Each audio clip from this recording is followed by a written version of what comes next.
This message is brought to you by Apple Card. Shave ice by the beach. A trip to the state fair. And a throwback flick at the local drive-in. They're more than just items to check off the summer bucket list. They're also opportunities to earn 2% daily cash back when you use your Apple Card with Apple Pay. Apply for Apple Card now and use in minutes with Apple Pay. Subject to credit approval. Apple Card is issued by Goldman Sachs Bank USA, Salt Lake City branch. Terms and more at applecard.com. Here's your report. Oh, thanks, Jane. I wish I could hire someone just like you. Try LinkedIn Hiring Pro. It's more than a job board. It's like the recruiter you always wished you had. Hiring Pro uses real-time insights to match your role to LinkedIn's unique network of professionals and delivers a short list of best fit candidates. You'll spend less time sorting applicants and more time talking to the right people. Let's do it. You're irreplaceable, Jane, but another you would be great. Hire right the first time. Post your job for free on LinkedIn today at linkedin.com/quality. This episode is brought to you by Accenture. When your advertising operations fall out of sync, everything else follows. Spotify and Accenture are working together to reinvent the rhythm of ad sales, using automation, analytics, and smarter workflows to simplify campaign delivery and access better data across the business. The result? Less time spent on operations, more time connecting brands with the moments and fandoms that matter most. Learn more at accenture.com/Spotify. Started as a kid with a team to believe in. Every win and loss left my heart still beating. Year after year through the rain and the sun, learning that faith is what makes us strong. The kick is up, and the kick is good afternoon, and welcome back to the Superfan Diaries. I'm your host, J.R. Greene, recording from our studios on Broadway in downtown Nash Vegas, bringing you the biggest sports, the biggest moments, and the biggest fans, celebrating passionate sports figures and their unique stories. Yes, legends. Be sure to subscribe, leave a review, and share your own game day traditions or stories online. And today, Nashville is in the house. I'm J.R. Greene, and this is a story about a kid who grew up right here in Music City in a family that ran a live music and dinner show restaurant. That's right, surrounded by performers from the day he was born. So it's no surprise he became one. He started acting at 5 years old. By 10, he was playing Spanky in the Little Rascals. He appeared in The American Sniper. He was Boyd Baxter on Last Man Standing alongside Tim Allen. He showed up in Ozark and has been a part of almost 50 movies and TV shows. And he voiced the young version, selfishly, of Guapo the Bull, played later in the film by Ferdinand by Peyton Manning. Growing up in Nashville, but living in Hollywood. Now at the age of 21, going full circle. And today, a recording artist back in his hometown. Ladies and gentlemen, Jet Jurgensmeyer! Woo! Welcome to the show, baby! You nailed that. That got me so hyped. Oh my goodness. I feel like I'm about to walk out of a tunnel and go drop 50 on the Warriors or something. That was crazy. Man, that would be great. That would be amazing, man. Well, great to get to have you on the show. Thanks so much for coming over. I'm glad to be here. This is going to be a good time. I mean, you're like a childhood star. You've performed in 50 TV shows and movies. I mean, Spanky. I'm old enough to know that show. So I actually have a funny story about Spanky. I had to wear a fat suit for that movie because I was 7 and I wasn't chubby enough to actually be Spanky. So in the summer in LA, I had to wear a fat suit, and that was the hottest I think I've ever been on set. That was pretty rough. It's like a mascot outfit. It basically was. Yes, it was very interesting. Oh my gosh. All right, let's talk about your namesake. Have you been to Germany yet? I have very briefly. Okay. Back in 2024, my parents, along with some other family and friends, went on the 80th anniversary of D-Day cruise, and we started in Hamburg, Germany, and got to tour that city and stuff. We have some family that still lives over there that'll come and visit every now and again. Yeah. And they spell it J-U-E-R. I noticed because online there's different types of spelling. There's different types people. Yeah. Because Rattles me. Jurgensmeyer already, the American way, is already complicated enough. Right. Then you go to Germany, they add an extra letter, they put the little umlauts or whatever they call it over the top. I'm like, wow, it's too many. It's too much. You just educated a lot of people on the show with that right there. Thank you. Thank you. All right, your namesake, with your name like this, I know a lot of agents in Hollywood, they love to change names. Mm-hmm. Have they put any pressure on you? Because I will tell you, my name is J.R. Greene, but it used to be John Robert Greene until 5th grade. I was on a soccer team, and I wasn't very athletic. Okay. And the coach just said, John Robert, quit picking up flowers all the time. I need you to be focused on the game. And he's like, you know what? At halftime, he said, I'm changing your name, son. I go, why? He goes, I need you to be mean like JR from Dallas. I don't know if you've even heard that TV show. Interesting. But Dallas I've never watched it. Of course not. He gets shot in the end, but JR from Dallas was a very mean, rough guy. Okay. And so the coach here in the 80s was like, I'm going to start calling you JR so you're mean. So I got my name changed by a soccer coach. You have not gotten your name changed. I have not. Jet is my real name. Jurgensmeyer is my real name. And I have had plenty of people ask if I would change my name. To JJ, right? It's JJ, so easy to go just JJ. go by Jet. Right. Like literally, Yeah, you Jet's know. pretty cool. And there's not many other people that I know named Jet, especially spelled with one T. Yeah. And my mom never changed her last name when she married my dad almost 30 years ago. And so people have tried to get me to take her last name. It's significantly shorter. Right. And I was like, that's true. But my first name is Joseph. Jet's my middle name. Okay. Everyone in my family that is named Joseph names their son Joseph. Got it. So my dad, grandpa, but my grandfather goes by Joe. Okay. So my dad and I, our whole lives have gone by our middle names. So I'm very proud Family of tradition. my full name, Joseph Jet Jurgensmeyer. And I will always wear that like a badge of honor. Well, I'm even more proud now. There you go. Make sure to tell people that's the full name. Yeah, it's All Jet Jurgensmeyer. Speaking of these parents, which is pretty amazing, they used to own a live music and dinner show here in restaurant. What was it like growing up in that environment? Oh my goodness. I mean, it was at a place called the Nashville Palace, which is right across the street from Opryland. It's still there to this day. There is actually a picture of me on the wall as a 3-year-old, still there to this day. It was very neat. By the way, where is the restaurant downtown? Like, So it's northeast of town, right across from like Opry, the Grand Ole Opry. Oh my like gosh. right across from it. Wow. Yeah, you can't miss Okay. it. So I didn't realize at the time Yeah. how legendary that is to be so close to the Opry. I Yes. mean, I got to sing on stage with George Jones. oh my gosh. You don't realize how cool that is until you're a 21-year-old looking back and being like, I was on Looking stage. back. Oh yeah. I was on stage with the Possum singing White Lightning with him. Like, what are we doing? There's not many other people that can say that. Well, you were destined to be here then. I'm love that. very blessed, and I grew up around this industry. My mom moved to Nashville from Cincinnati and was a songwriter. She went to Belmont, where I'm a senior now, and like. Oh, so you're it's- in college right now. I was yes, going to ask sir. you that. I go to Okay. Belmont. I'm going into my senior year, so it's like a family tradition of going to Belmont, being in Nashville, and I'm the only person in my entire family that's actually born and raised here. See, you got to love that. And I mean, what was it like? I mean, you think about it from your parents. You were born into entertainment. I mean, George Jones, for goodness sakes. Yeah. Your parents obviously cultivated and loved you doing it as well. They helped support you, right? Oh, absolutely. I think that's what I've been most blessed with is having like the best built-in team between my family and even my closest friends that are like family to me. All of them have always supported me and Do your always mom been and there dad for sing me. as well, or My mom does. My dad does not, but he can fix just about every instrument known to man, Oh, and so that's he's one not of an those. He's like an exaggeration. engineer. Oh, he so he wouldn't actually have all the went to drama I school had, for all this engineering. drama here to set this stuff up. Literally, would've gotten it done he like went that. to school for electrical engineering. So that's he is the academic of the family. My mother's the musician, and then they had me, and both of them wish that I was more like them in every aspect of it. Mom wishes I was more musical, and Dad wishes I was a little bit more academically gifted. I just like to have a good time. All right. How are you never a Jets fan since your name is Jet? Because I was born in Nashville. I'm not a hypocrite. I'm a Titans fan through the thick and the thin and all the terrible years that we've had.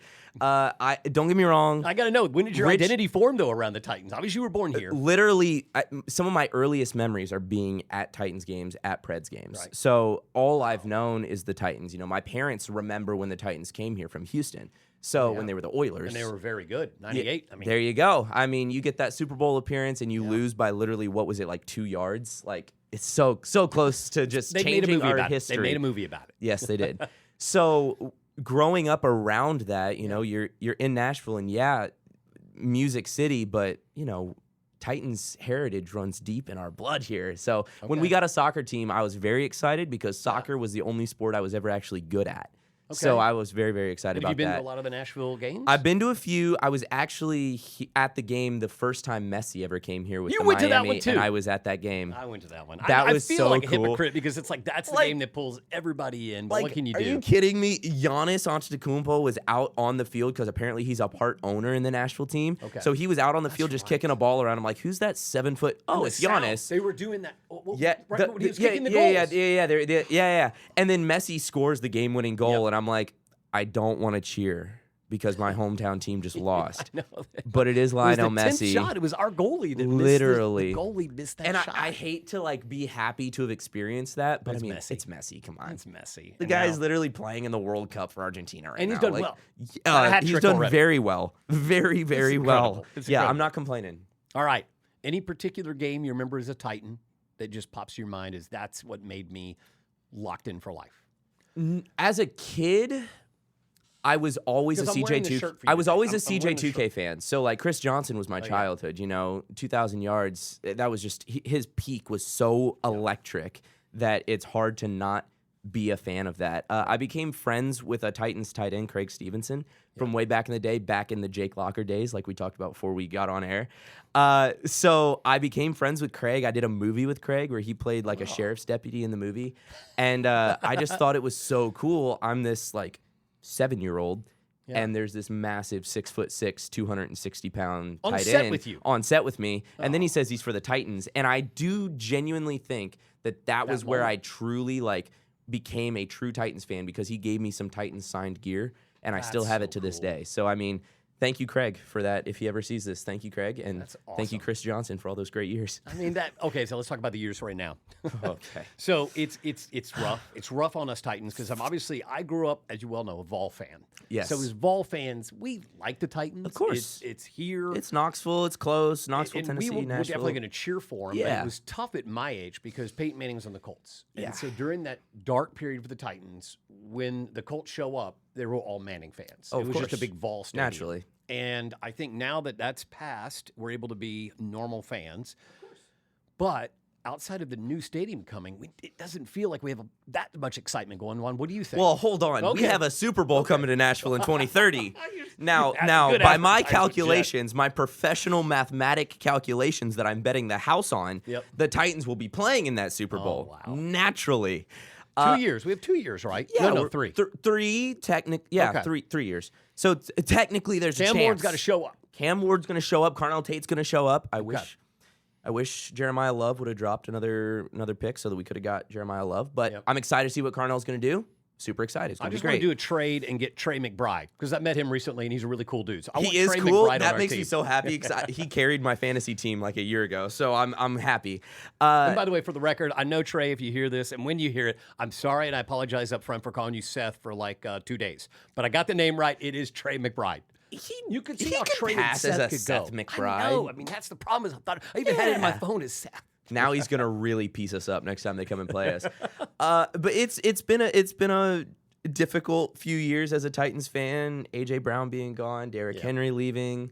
I'm a Taylor Lewan fan. I just remember the highlights of Taylor getting into it with defensive linemen, and I always thought that was so fun to watch. And now, obviously, bussing with the boys, and he's fun to watch now.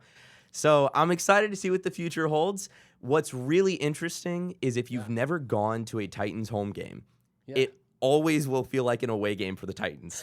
There will always be more Maybe fans. not in the new stadium, though. Maybe not in the new stadium. But I went to a Packers game at the Titans at Nissan I remember that. 2 years ago because my best friend and his dad were here, and they're Packers fans. So they came. My dad and me and my best friend and his dad go. They're in their Packers gear. We're in our Titans it was gear. Packers game, It was yep. right after we traded Malik Willis to the Packers. Jordan Love was out, Yep. and Malik Willis started, and he very easily won the game. And it was a hard time. And I'm listening to Go, Pack, Go as I'm walking out of that stadium. And I was like, I get tough. why people are Packers fans after this. it's a tough.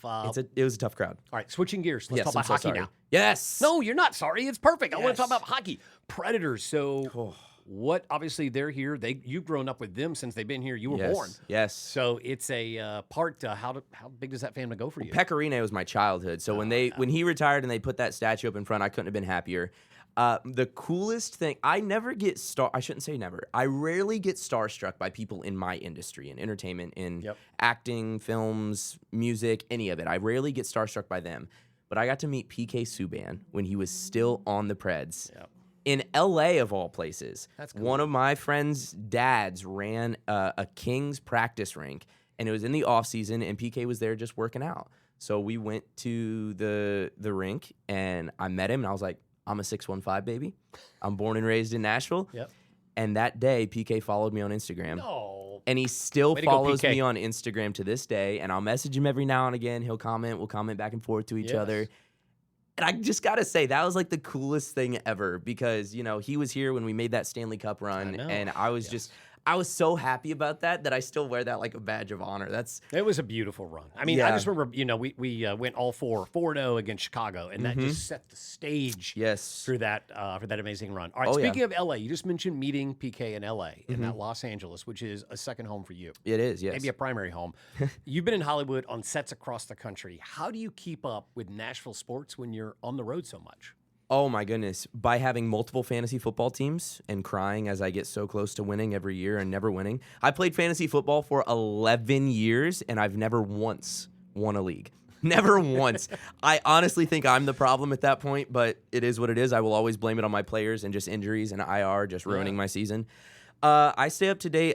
My ESPN notifications go so crazy on my phone. Yep. It's like you've allowed those notifications. Oh, I've allowed them. I want to be up to date. It's a constant thing. ESPN, a lot of bussing with the boys on Instagram. You know, like I said, I'm a Taylor Lewan guy, so I gotta follow Taylor and I gotta listen to. He's always putting stuff out there, and I love Robert Griffin III's Instagram. He's always keeping people How up did to he lose date. his job, by the way? I don't know. That's an interesting I don't thing know. He's so on fire. He's so on it, and he's very interesting to listen to because he knows so much about the game and he played for so long.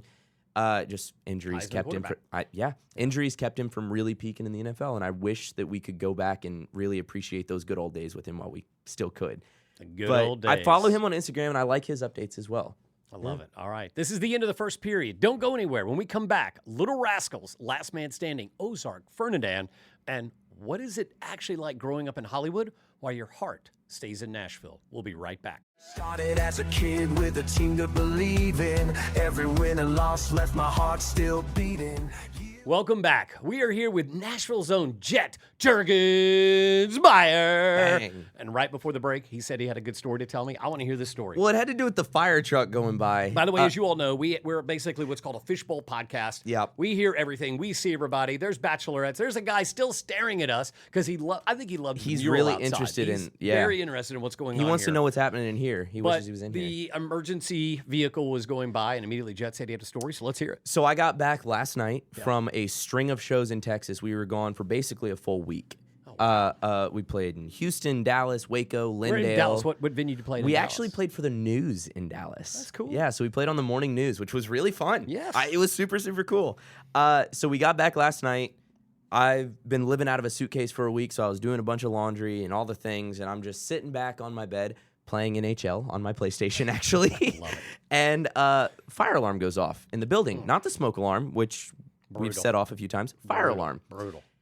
And the entire building had to evacuate at like 10 o'clock at night. Yep. After I'd been traveling all day. And I was so excited to go and get some sleep. First night back in my bed in a week. And I had to stand outside with my roommate while 3 separate fire trucks got dispatched to our building, all because somebody accidentally pulled the fire alarm and set off the sprinklers on the other side of the building. I don't know how you do that accidentally. If I had done that as a kid, my mother, game over. Game over. It Now would not have gone you well. could see doing that. I've heard of people actually pulling that alarm on football teams when they travel. Like if Tennessee goes to Florida, Gainesville, some fan is going to sneak in I've heard the of that. hotel, and they got to put cameras on the fire alarms. Can you blame them? I understand. mean, if you hear the Vols coming, you got to try to figure out a way to win, man. Oh, brutal. All right, Jet, let's talk about your 16-year career. You have been doing this since you were 5. Let's just start it out with CSI at the age of 5, Grey's Anatomy, Little Rascals, American Sniper. For people that may not realize it, American Sniper is one of the highest grossing films in history. What was it like being on that set? It was really neat. Because that's an intense film. Yes. So it was the first time where I had ever had like that small of a role in a film. I was on set for a day. And I was the kid in the backyard when Chris is back from deployment that gets attacked by the dog during the birthday party. And he kind of has his first ever true post-traumatic stress episode. And I look back at that now and I realize how intense that scene was. But it was super, super cool to be on set with Bradley Cooper and Clint Eastwood. I played cornhole with Bradley in between takes. That was super neat. That's sports, baby. Thank you for bringing it back to sports. There you go. I'm a killer cornhole player, love just so you know. Killer cornhole That's player. what happens when you're on these Hollywood sets. Exactly, You guys naturally. pick up cornhole. And I actually did get bit by the dog on accident during the filming. It bit me in the back, so that was some you real get a rabies tears. shot? If you watch it, no, I didn't.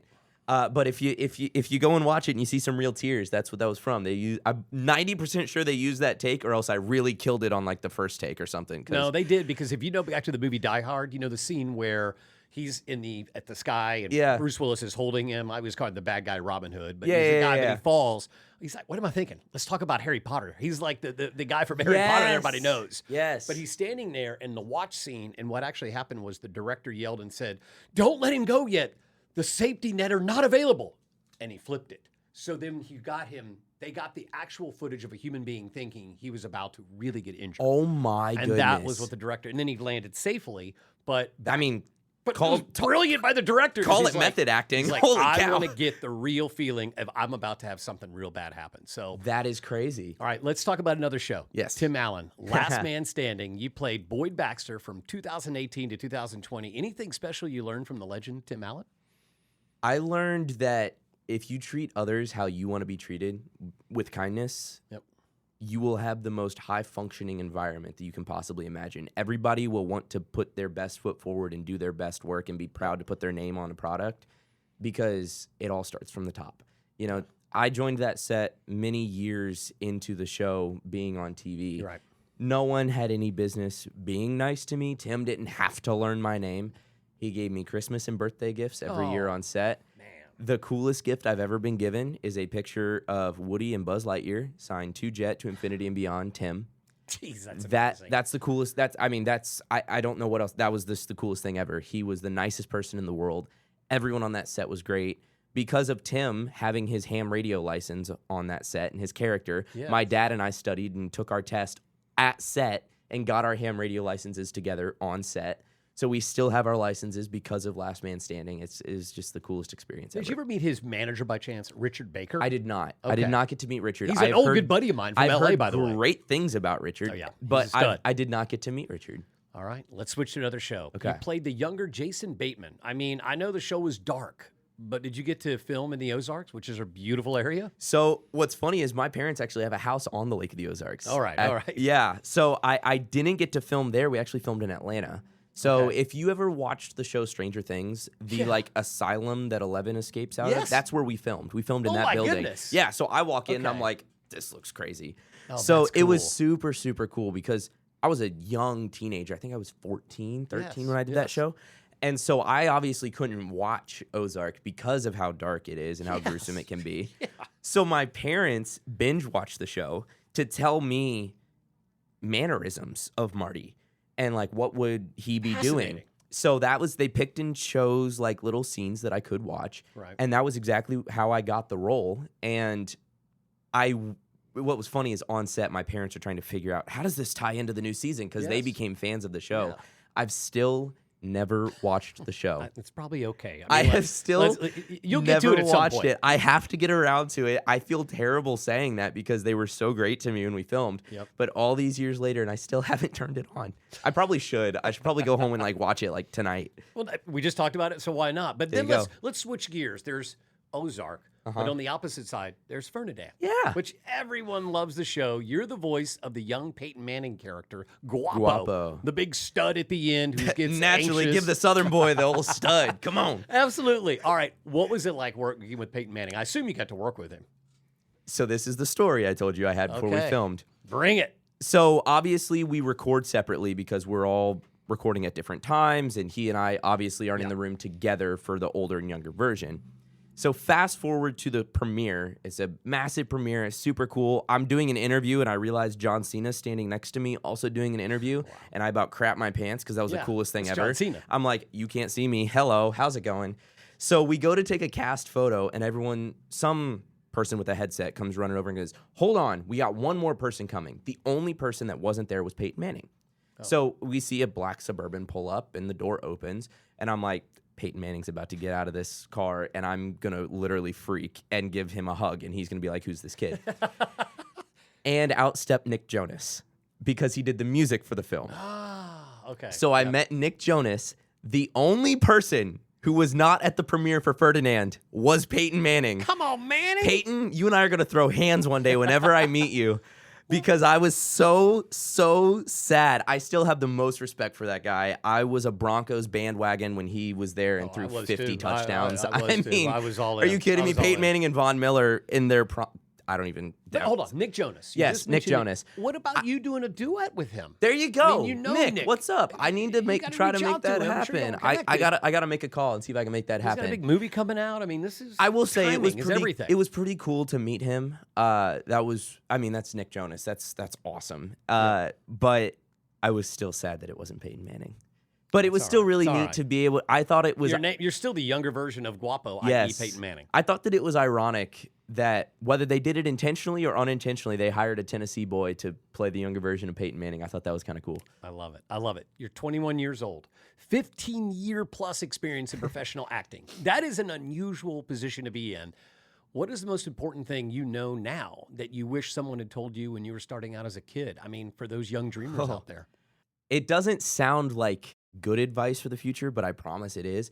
Be willing to hear the word no, because every time you hear no, it's a chance to grow and learn from why you didn't get that next call. And or if you never get a call, though. Exactly. All those no's will make the yes feel so much better. You know, I've had, for the whatever number that you said earlier of shows and films that I've been on, you can multiply that by 8. And that's probably the number of auditions I went on every year since I started acting at 4. I'm not even exaggerating. 400 auditions? I'm not exaggerating. 400, folks. I hope you're listening. 400. Easily. And that's just the amount that I got. It's just the persistence. So it's a game of attrition. And you have to just be willing to know that I gave this my all. I've had so many roles that I've put my heart and soul into as an 11-year-old and been like, this is meant for me, and not even got a call back. And then I've had ones that I've walked out of the first audition and thought, that's not going to go anywhere. And then you make it all the way. Last Man Standing, I did not think I was going to get when I did the first audition. I'm not even kidding. I've never actually told that story before. I literally thought the audition went terribly. I thought that I stumbled on my lines and they weren't laughing in the room. It just felt so forced. And I was like, that was god awful. And then boom. 4 auditions later of more producer sessions, and they were like, hey, we want to offer you the role for Boyd. Man, what a special feeling, just to get that gut instinct. But now, with all of this stuff doing 400 auditions, I'm still stuck on this number right now, Jet. But with all that going on, you had to go to school and learn. So clearly, I'm guessing, and I'm assuming you were homeschooled. Yes, sir. My whole life. You're a professional actor going through the homeschooling environment. Now you're in college. Mm-hmm. So my parents, ironically enough, or unironically, knew that they were going to homeschool me before I even started dabbling in acting. Athletes are now doing this today. So yes. Jet, it's not just you anymore. Actors, but now athletes are doing this. Yes, they knew that they were going to homeschool me. I was homeschooled literally kindergarten through high school, and I'd never stepped foot in a school classroom for a class until my first day of college, freshman year. Well, how's it going? How was it's that great. Immediate? It's awesome. So I'm going into senior year now. I'm doing well. Okay. I'm a legal studies major with a minor in music business. It sounds a lot cooler than it is. Becoming a lawyer and a musician? It's a lot of reading and writing, man.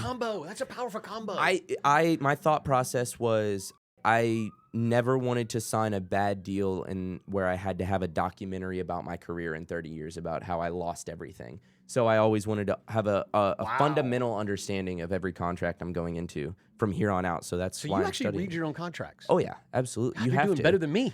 Well, just because I read them doesn't mean I understand what they're saying, all right? That's what the lawyers are for, but I still read them, yes. That is incredible. Thank all you. right. That is amazing. I love that lesson for everyone listening out there. The fact that he literally is diving into legal to help protect himself, that's admirable, because that is such a big issue. Like you just said, 30 years from now, you don't want to be that guy. Yes, sir. Because there's so many of those folks that are that guy that have lost all their money because they didn't read that one little sentence. Absolutely.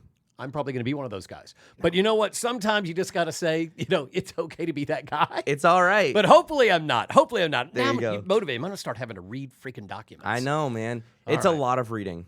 All right, but let's talk about this music career. Let's do it. I have even had a chance to listen to a few of your songs yesterday titled Nothing on You, Going Next, and Bones. What inspired you to go from your acting roots into the music world? So music started first for me at 3 here in Nashville at the place my parents owned. And it was when I was about 10 or 11, my parents bought me kind of my first good guitar. Okay. And I started playing more and doing cover shows and stuff like that.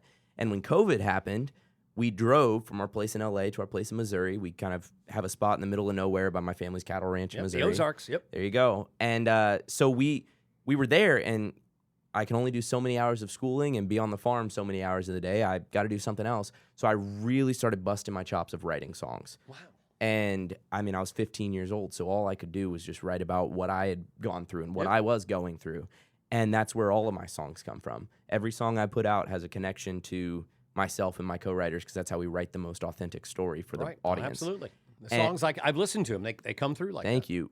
Bones was actually the only song I've ever written by myself that I've released. Okay. I never write by myself. I can maybe count 3 times that I've written by myself. Write with other people. It's much more fun. The songs are always better. And Bones was one of those times I wrote it in like 16 minutes. I have a voice memo of me writing it. And it was just a therapy session, honestly. Yeah. And I'm not... Well, that's what it mostly is. Yeah. And I'm not, trying to play that card, but that's what it was. Right. And I went downstairs and I played it for my parents, and they were like, "Whose song is that?" I said, "I just wrote it upstairs." And we went in the studio like a month later and recorded it. That's me playing the acoustic guitar on it. We kept it very bare bones. I went to my friend John's place and we recorded it, and now it's there. That's incredible. I mean, thinking about that, you've done music with other people. You've also now done it individually. Any particular artist who inspires your musical chords, your roots? Oh, my goodness. Absolutely. Especially being in Nashville, we talked about George Jones. I'm a huge George Strait fan. I've been to more George Strait concerts than anyone else in my life. Incredible. I mean, Great he's a Texas legend. Performer. Alan Jackson had his last concert, and I was in an Alan Jackson music video when I was about this big. Of course you were. I played Little Alan Jackson in a music video for his awesome. song "I Still Like Baloney." If anyone wants to go and find that, so you can see me as a little AJ in that. But those are great artists, right? Those are some old school ones that I love. Cody Johnson is a big inspiration for me right now. Miranda Lambert's always been such a great songwriter that I always have an appreciation for everything she's done for this genre. Yep. Morgan Wallen, Hardy, Ernest. And Morgan Wallen sometimes does his own music, too. Yes, I mean, I think absolutely. He does group, but he does a lot of his own. Absolutely. Ernest, being another 615 boy, so I have a big appreciation for that. All right. How many songs have you written already? By yourself or collectively? Oh, my goodness. Hundreds. I genuinely don't know a number. 500? I don't know. Popping out. 800? I don't, you always, for a good number is for every 20 songs you write, there's maybe 1 or 2 that are worth recording.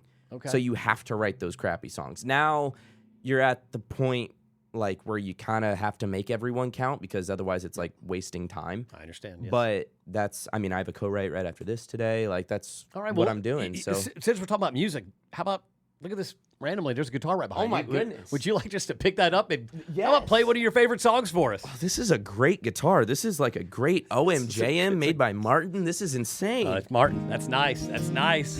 Whose guitar is this? I might need to take this.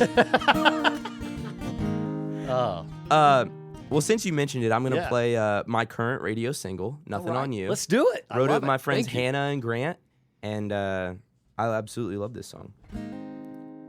The West Texas sky has got the biggest sun I've ever seen. The moon don't shine anywhere like Smoky Mountain, Tennessee. Yeah, it's true. And darling, they ain't got nothing on you.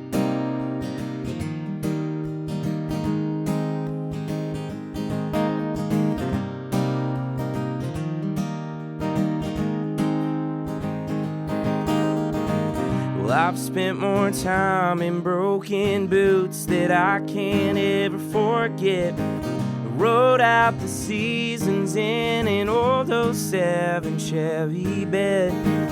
Got my redneck from hours earning this blue-collar tan. And I ain't no cowboy, but it taught me how to be a man. And I don't know much, but here's a few things that I do. The West Texas sky has got the biggest sun I've ever seen.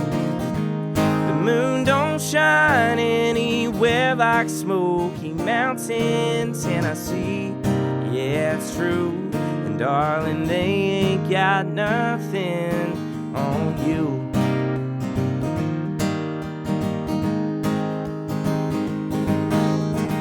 Before I met you, I was slacking reins, all spurs, no brakes.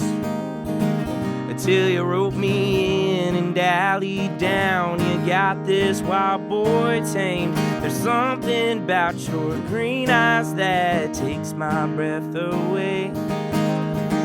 And just like a wayward wind blows a tumbleweed across the plains. And I don't know much, but there's a few things that I do. Like the West Texas sky has got the biggest sun I've ever seen. The moon don't shine anywhere like Smoky Mountain, Tennessee. Yeah, it's true. And darling, they ain't got nothing on you.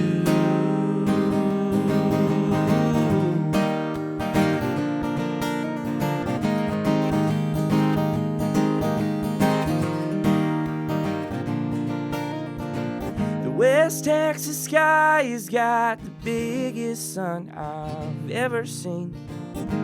The moon don't shine anywhere like Smoky Mountain, Tennessee. Never thought I'd find a girl whose last name that I'd wanna change. It's true, I've met a few, and darling, they ain't got nothing on you. Got nothing on you.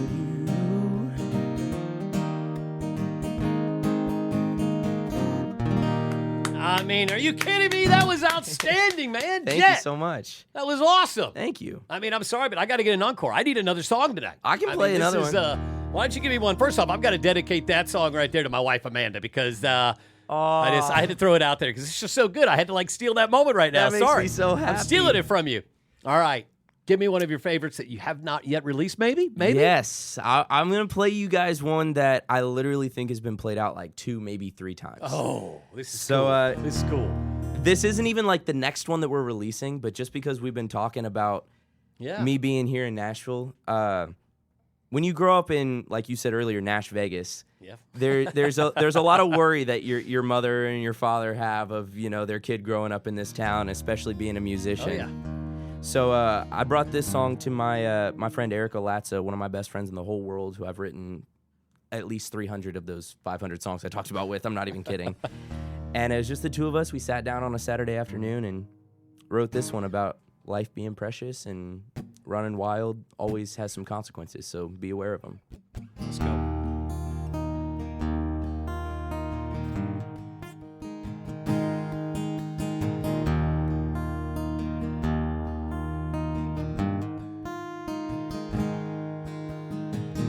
I've been 17, feeling bulletproof. With the turn of a key, I had nothing to lose but gasoline and time. Till 90 in a 45, put an end to that. I've tasted wild honey on her breath. We put those river rocks to the test till the water washed away all the love I thought we made that ain't coming back. Running wild like I'm James Dean in a 550. A reckless child, everywhere I've been ends up in smoke. Sometimes it takes a fall from grace with burned out broken wings to know running wild ain't free.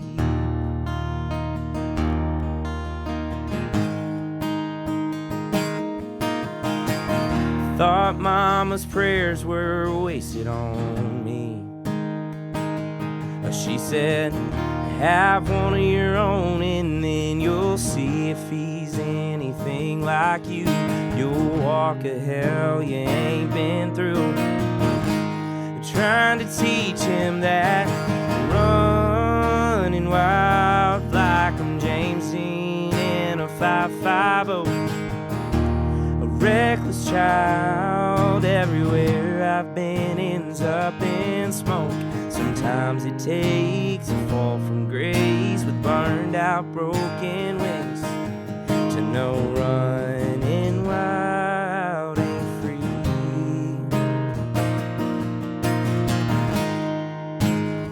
Oh, ain't free.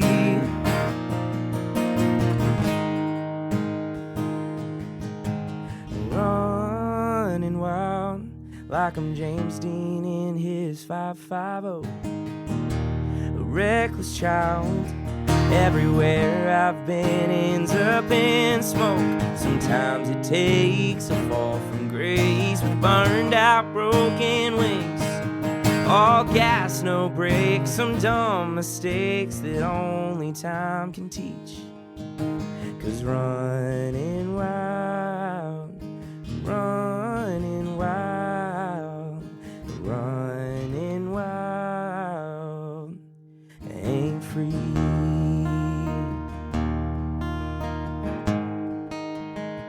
Oh, ain't free.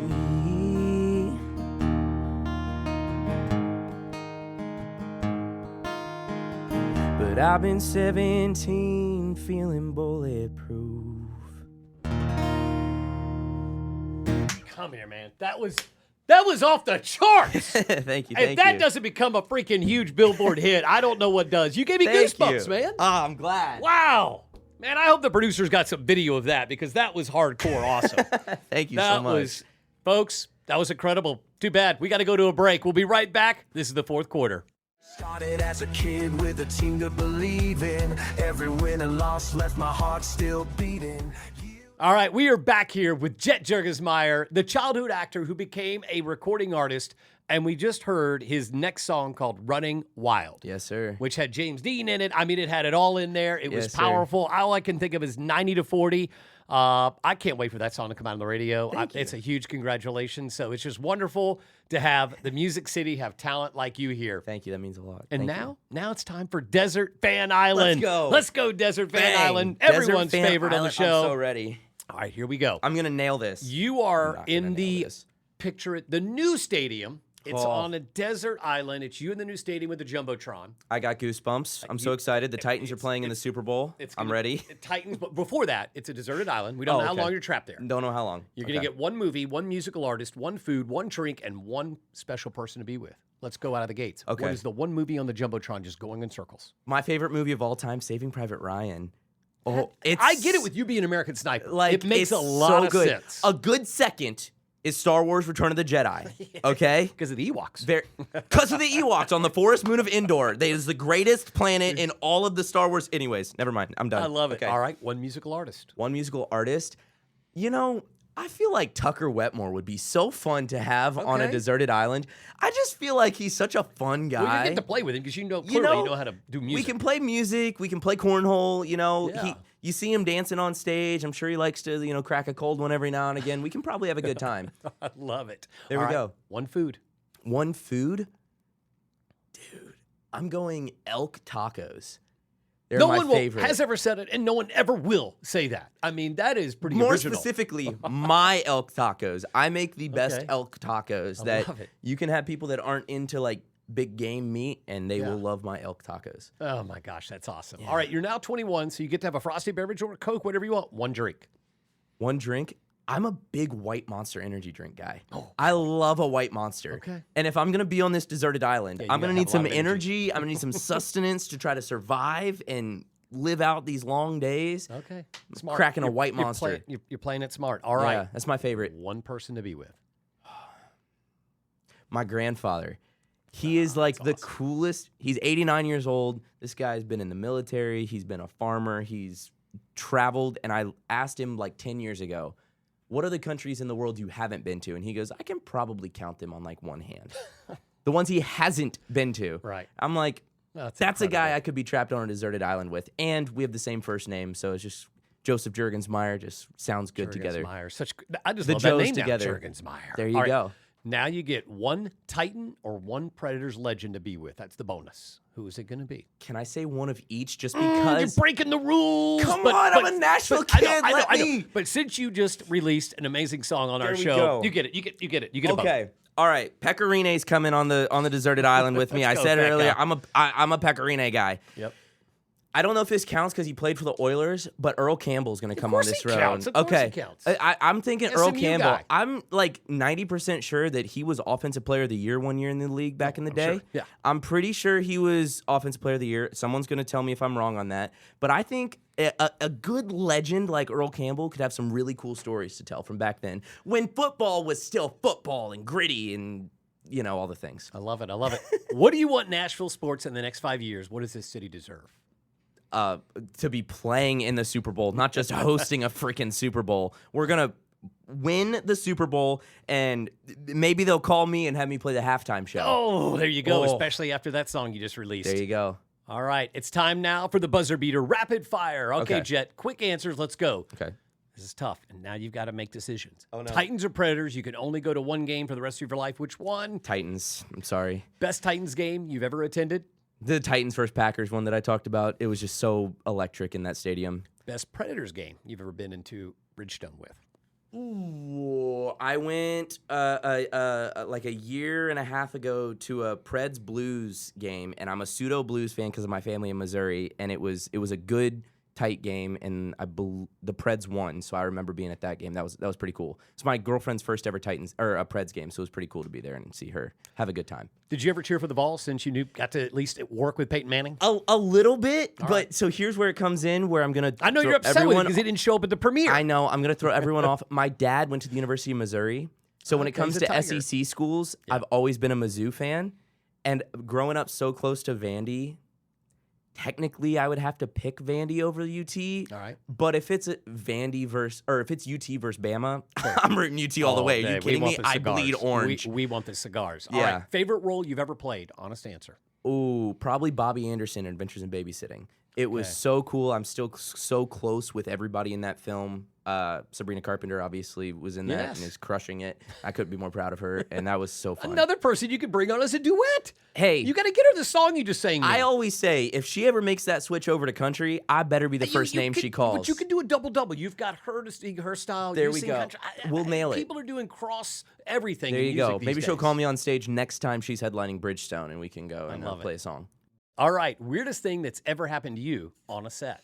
When we were filming the Little Rascals, we were filming at the Universal backlot, Yeah. and I was always the kid that I loved going to Universal and doing the backlot tour and watching like the sets happen. Right. And so it was weird the first time that one of the backlot tours drove past us, and I could hear the person talking about this is the production of the new Little Rascals Yeah. movie, and I got to stand there and wave to them, and I was like, that's the weirdest like full circle moment ever. I don't know if that really No, counts for that the does question, count. but that was weird for me to experience as a 7-year-old. I love it. Favorite Nashville restaurant? Martin's Barbecue. Oh, what a Easily. great answer. Easily. Years from now, when people in Nashville talk about the kids who grew up here and became something very special, what do you hope they say about you, Jet?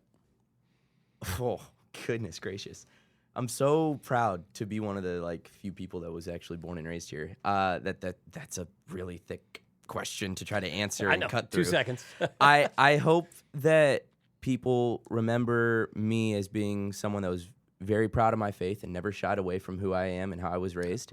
And that I was never shy of being a true 615 kid that remembered all the hard years of being Titans and Preds fans. There've been some hard And ones. remembers when I used to be able to go to Broadway with my parents as a 6-year-old on a Saturday night, you know, because it was still just a fun time to be in the Nashville scene, and now it's so, you know, grown and big and everything, and it still makes me proud though to be able to look at Nashville and see it grow and see all the people come here. So I hope people will have my name in the sentence of talking about Nashville growing and being part of the reason that continues to happen. I love it. I love it. And where can our listeners get to learn more about what you're doing and everything else out there? Awesome. All my social media, my website, my music is just under my name, Jet Jurgensmeyer. It's Jet with 1 T, like a plane. It's a fun way to remember it. And if you type a J for Jurgensmeyer, I'm usually the only one that comes up. It's not a very common name. So I'll be there. I love it. I love it. Jet, you were born right here in Nashville. Your parents ran a live music restaurant on these very streets. You started performing before most kids start kindergarten. And somewhere between acting in near 50 movies and TV shows and sitting in the stands at Nissan Stadium, you figured out who you are, a performer, a fan, a Nashville kid. Through all of it, the Hollywood sets, the Disney voiceovers, the Tim Allen sitcom, the Ozark darkness, and today, a recording artist. You kept coming back here to Nashville because this is home and the Titans and the Preds are yours. This is the Superfan Diaries. I'm J.R. Greene. Be sure to follow, review, and nominate your favorite Superfan at superfandiaries.com. And remember, if you make one person smile today, you've had a great day. Make them laugh, even better. Go get them.